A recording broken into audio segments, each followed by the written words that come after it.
The oldest episode of my ancestors that I heard from my grandfather is about my great-great-grandfather, and I hereby write it down for the record. According to my grandfather, his grandfather was quite a prodigal. He didn't work and just squandered the family money. Our family was a powerful landowner when he inherited the family fortune and became a master of the family. They had lived in the same house I grew up, and all the land stretched as far as the eye could see from it was his land back then. He had a lot of tenant farmers that worked for him in his land. Many servants lived on the family premises, and also quite a few relatives of the family lived in the house. My grandfather once showed me his old photographs in which our distant relatives were taken together. I asked if they were group photos of some important events, and he told me that they all lived together in this very house. Our house was over 100 years old, and the remnants of my great-great-grandfather's prime were here and there. The old kitchen remained on the earth floor with one big and 6 or 7 small clay ovens. We didn't use them anymore, but I always wondered how much cooking was needed for how many people when that ovens were used. Across the front yard from the house was a gate building in which had a small room. It was my first own room when I entered elementary school, but it used to be one of the quarters for the servants. Beside the gate, an old wooden container with carriage poles was parked on the wall. In old days, it was used as a fire extinguisher that people carried water in the container with the poles on their shoulders. Only a powerful family had it for the entire hamlet. Our old local name that had been used in place of our family's last name was written on the side of the container, telling how big our family used to be. On a hot summer day, my great-great-grandfather made his servants take him to the river that runs through the busy district just to make them fan for him and cool himself down. All year round, he visited a place where geishas served him and had a party.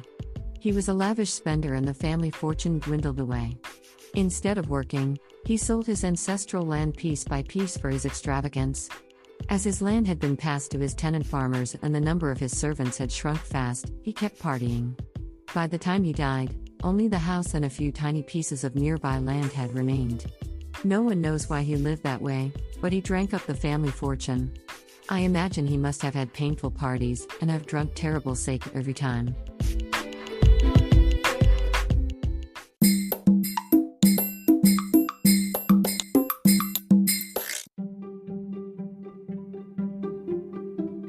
Audiobooks by Hidemi Woods. First audiobook, Japanese Dream by Hidemi Woods, on sale at online stores or apps. Second audiobook, My Social Distancing and Naked Spa in Japan by Hidemi Woods, on sale at online stores or apps.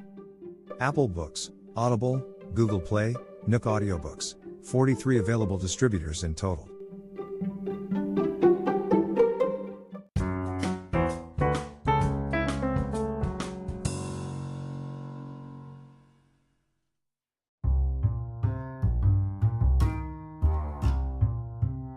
Beside my new apartment is a mountain which sloping side has a fancy Italian restaurant. Normally it's beyond my price range, but I had an opportunity to eat there at 30% off. The website said it took 15 minutes from the foot of the mountain, and I started to walk up a steep slope. At first I enjoyed a fine view of flowers on the roadside and the town stretching below, but 20 minutes later, I was sweating all over without any sign of the restaurant. The steep road quietly continued to twist back and forth up the side of the mountain. When my feet became close to the end of their strength and I sweated for 3 saunas, I finally arrived at the restaurant. Sweat spoiled my dress, makeup and hairdo, and I entered the place looking like I had been caught in a downpour.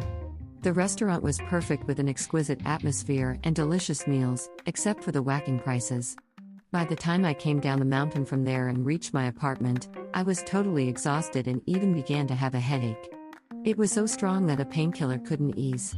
Since I moved in, I've been walking so much wherever I go, but I feel I've weakened rather than strengthened. Because my walking destinations are mostly restaurants, I haven't thinned either.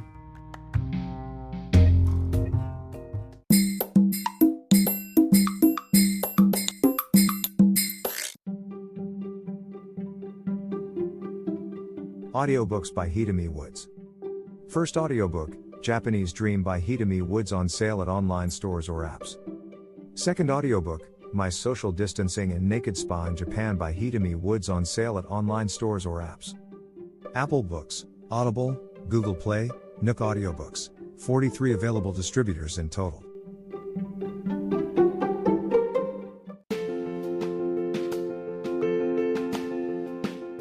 Audiobook, The Family in Kyoto, One Japanese Girl Got Freedom by Hidemi Woods on sale at online stores or apps. Apple Books, Google Play, Audible, 43 available distributors in total.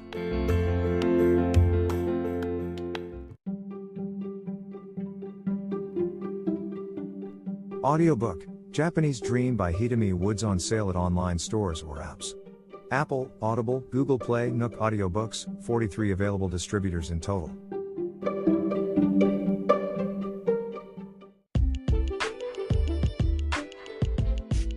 英語聞き流しリスニング、英語テキストと MP3 ダウンロード、その他の物語はホームページからお聞きいただけます。88thpp.com 88thpp.com